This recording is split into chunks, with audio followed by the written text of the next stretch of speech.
Luke ends his gospel in the same way that the Acts of the Apostles begins, with Jesus' ascension into heaven. As we heard in the gospel, Luke tells us while Jesus was blessing them, he withdrew from them and was carried up into heaven. And then he says this, the disciples returned to Jerusalem with great joy. Wait, they're that happy to see him go? But Luke is trying to clue us in to the mystery of ascension that's hidden inside a paradox. And that is that love requires both presence and absence. In fact, the entire Bible is built on this paradox, that faith requires distance in order to exist and flourish. Adam and Eve, humankind, would never know faith unless they left the garden.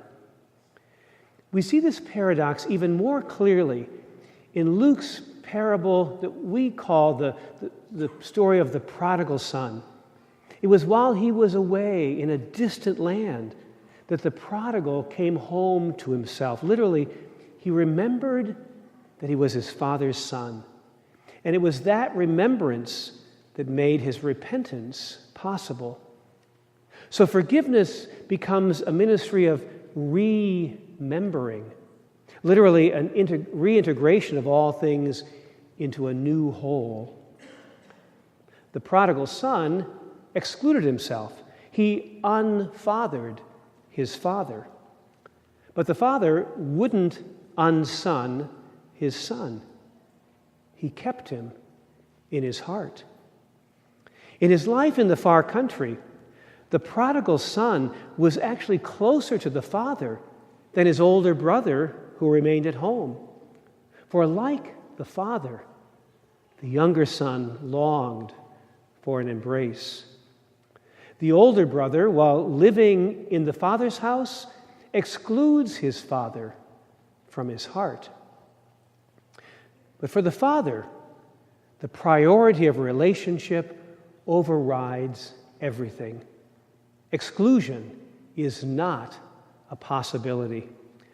The father will not build his identity around the alternatives as defined by the older brother. Either you're in or you're out. Before any rules can apply, he is a father to his sons, and his sons are brothers to one another. So the father readjusts his identity along with the changing identities of his sons, and thereby reconstructs their broken identities and relationships. The father suffers being unfathered by both of his sons, so that through this suffering, he may regain both as his sons and help them rediscover each other as brothers. At the heart of the cross is Christ's stance of not letting the other remain an enemy, of creating a space in himself for the offender to come in. At the Ascension story in Luke's gospel, Luke has Jesus give us a summary of the entire gospel, that the Messiah is to suffer and to rise from the dead on the third day, and that repentance and forgiveness of sins is to be proclaimed. So suffering leads to resurrection and new life, and this new life is characterized by repentance and forgiveness of sins. As the Father said when the Son returned home, "This son of mine was dead and has come back to life." The Protestant theologian Miroslav Volf was a professor in the former Yugoslavia. And during that time, Volf witnessed the terrible atrocities of ethnic cleansing that took place in the Bosnian War in the early 1990s. In his book, Exclusion and Embrace, Volf outlines 4 acts in what he calls the drama of embrace.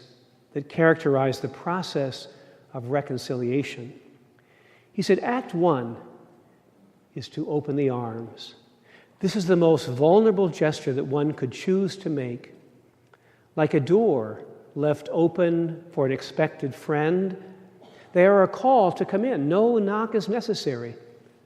For in fact, unlike an open door, open arms are a soft knock on the other's door.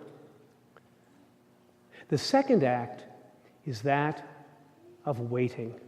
The arms reach out but stop before touching the other. They wait. This is giving the other the time to choose to embrace without any kind of pressure or manipulation. We might grow tired of holding out our hands. We might want to force the embrace, but this would only violate the other's freedom. The third act, then, is the closing of the arms. It takes two pair of arms for one embrace. Each is both holding and being held by the other. Without reciprocity, there is no embrace. Finally comes the fourth act, to open the arms again. As the arms are released, identity of the self has been enriched by the presence of the other, but there may be more embraces that become necessary in the future. So the open arms are a reminder of how this process of reconciliation begins. When God sets out to embrace the enemy, the result is the cross. We, the others, we, the enemies, are embraced by the divine persons who love us with the same love with which they love each other, and therefore make space for us within their own eternal embrace. Words, as we know, have a relative power, but there is another language, the language of ritual. The ritual of physical embrace can say and do things that words cannot. So on the night before he died, having exhausted what he could do with words, Jesus went beyond them. He gave us the Eucharist, his physical embrace, his kiss, a ritual within which he holds us in his heart. The longer the disciples shared a Holy Communion, the more they came to understand who had been in their midst, who remained in their midst, and how he had carried their very humanity with him into God. At the Ascension in Luke's Gospel, Jesus blesses the disciples and hands on to them this ministry of reconciliation. Forgiveness becomes a ministry of remembering. Do this in memory of me.